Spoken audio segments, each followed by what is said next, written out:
All right, so a new CNN poll, CNN shows 61% think Biden, 61% of Americans think Biden had at least some involvement in his son's business deals. 61%.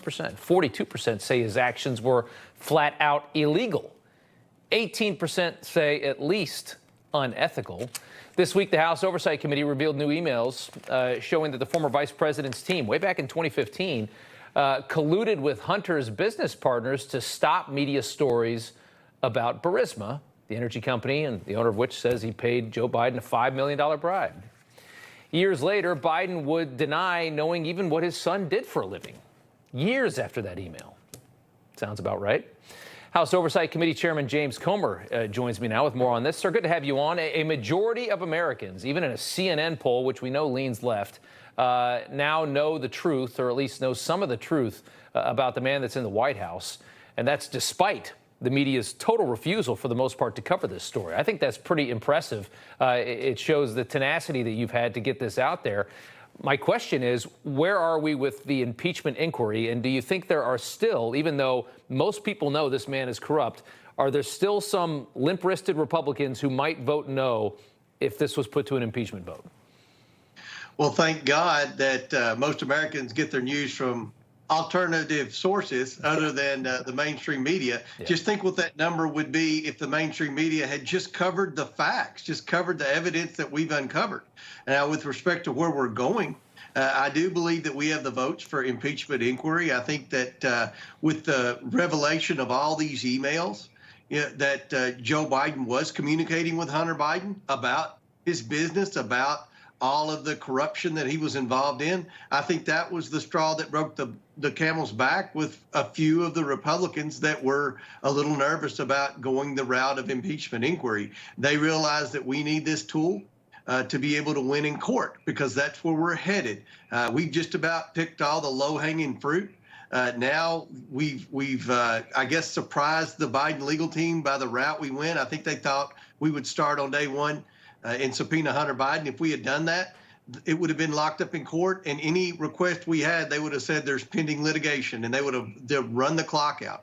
But right. We got the shell companies, we got the bank records of the shell companies. So we built a case, Rob, that'll win in court. And with respect to the emails, I didn't think there would ever be an email, a government email, between Joe Biden and Hunter Biden talking about his business or talking about Ukraine. What I never dreamed of is they would have never used pseudonyms.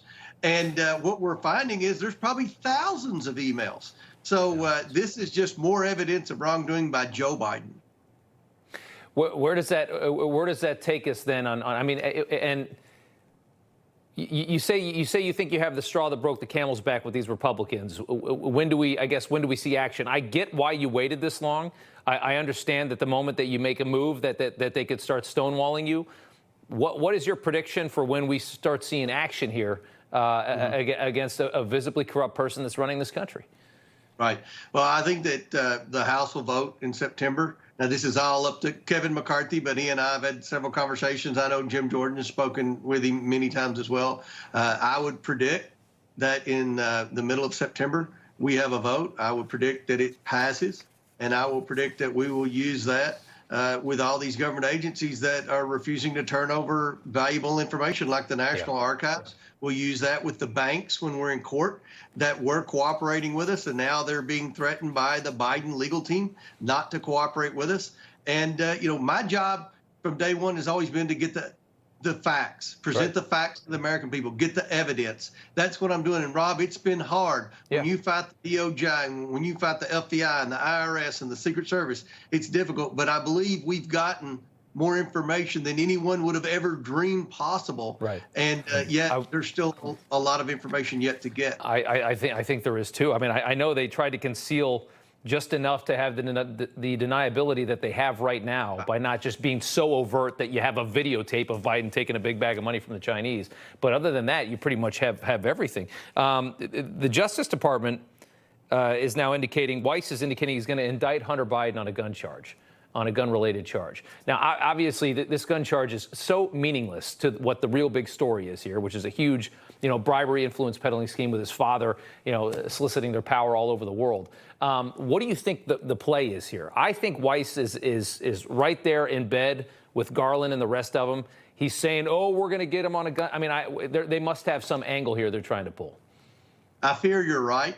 I have skepticism with respect to Weiss because he was the same guy that tried to negotiate blanket immunity for Hunter Biden. Yeah. Look, the gun charge is the only one of the dozen crimes that Hunter Biden has committed that you can't tie into Joe Biden.